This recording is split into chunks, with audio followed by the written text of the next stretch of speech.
After 3 weeks of this offensive, the Iraqi military is at last about to enter Mosul. The men of the elite counterterrorism forces Salahuddin Regiment are in high spirits. But after the open plains of northern Iraq, they're about to meet a terrible new reality. This is not a place these soldiers know, but their enemy does. Right side, there are bunkers. The challenge they're facing right now is that there's snipers on rooftops and they're receiving incoming mortar fire that ISIS is shooting from areas that have civilians in them, which makes it almost impossible for the counterterrorism units to be able to fire back.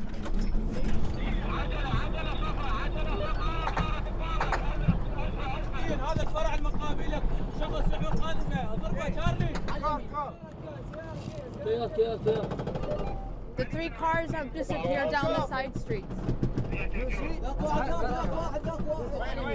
There's one more to the right.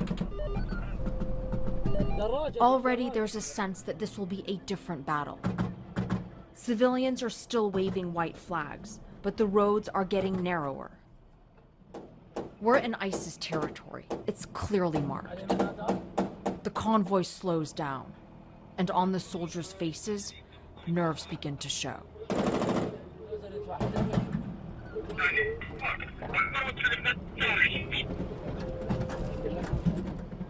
And then the roads give way to muddy alleys. There's nowhere to turn. It's so claustrophobic. And every car here, every garbage can could be a bomb. It's heartbreaking that some families are still here. So is his 19-year-old daughter, Noor. She's crying. خايفين. لا ما في شيء الحمد لله. لا من حقكم تكونوا خايفين.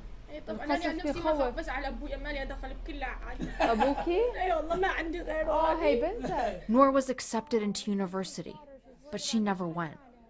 Her younger brother Saif is paralyzed with fear, cowering with his mother in the back. Then a car approaches, frantic, shouted warnings.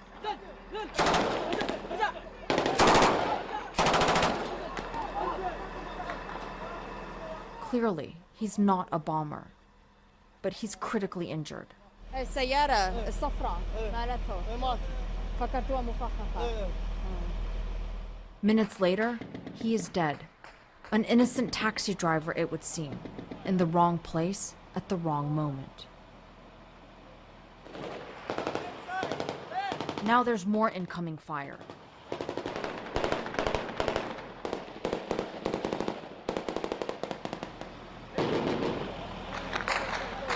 They've been coming across quite a bit of sniper fire, gunfire, mortar rounds, rocket-propelled grenades, and of course those car bombs. Even in the midst of battle, moments of humanity.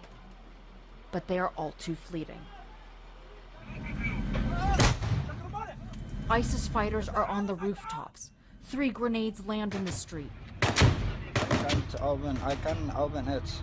Just I look this. How did you get this? Grenade. Bullets ricochet off our vehicle, intensifying as we go forward. Then a suicide car bomb right behind us. Oh my God. Oh. There was a flash of orange, ears ringing. Then another.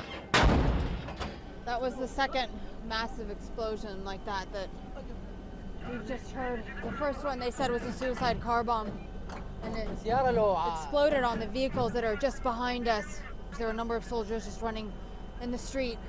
One was carrying his buddy who seemed to be wounded. They spot enemy movement.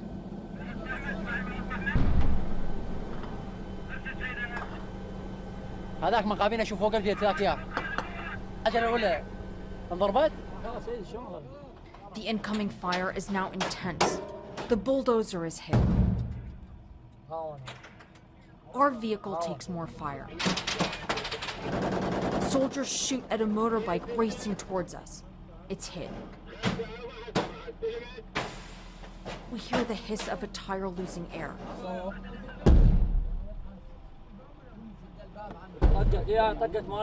We realize we're trapped. Vehicles, wreckage, everywhere. Our MRAP takes a direct hit. Open the door. Open the door.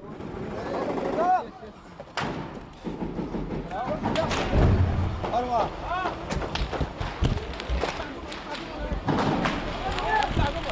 Okay, what are we doing? I don't know. Honestly, I don't know.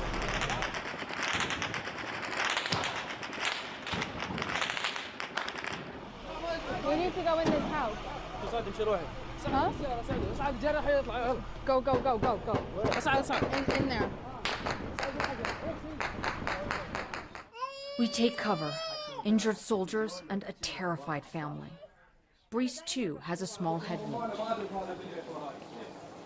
More wounded arrive. تعالج واطلع لان البيت ما في ستاره. وهذا واحد منا انا ما ادري ما انتبه عليه. هذا بيتك فيه فتحة على البيت؟ Injured himself, Staff Sergeant Ahmed treats Brees' head wound. ISIS has systematically targeted and disabled almost every vehicle in our convoy. There are only 3 working Humvees. It's been hours since they called for backup and none has arrived. They need to evacuate their own wounded. They don't even have enough vehicles to get everyone out. And that's assuming that they would even be able to do so because they say there's still ISIS fighters that have them surrounded on all sides. Later, ISIS released its own video of the battle. They had filmed the very house where we were taking shelter from just across the street. It's almost dark. The front line has moved right next to the house where we have sheltered. We need to move, but every time we try, gunfire drives us back. It's complete chaos and absolutely terrifying.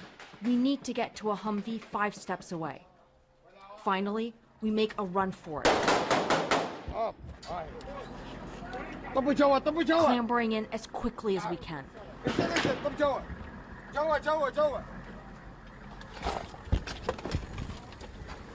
But there are so many damaged vehicles in our way, our Humvee gets entangled in another.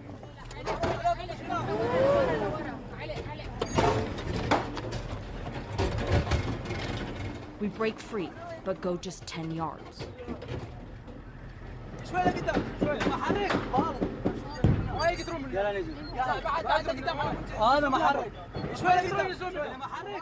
A long and frightening night in hiding follows. We had no idea that ISIS fighters were filming the war booty they'd recovered from the regiment's wrecked vehicles just down the street.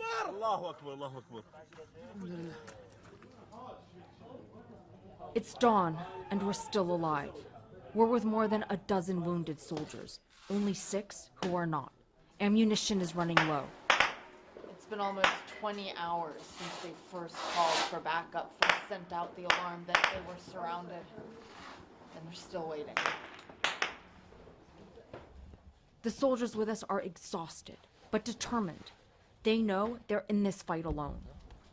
On the rooftop, they scan for ISIS fighters. The soldiers get ready for the attack they know is coming.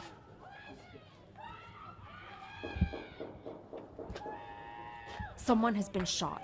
The grief of a woman yards away is almost hideous. "Where is he?" she yells. And then it erupts again. ISIS has the house surrounded. Our only defenders are mostly the walking wounded.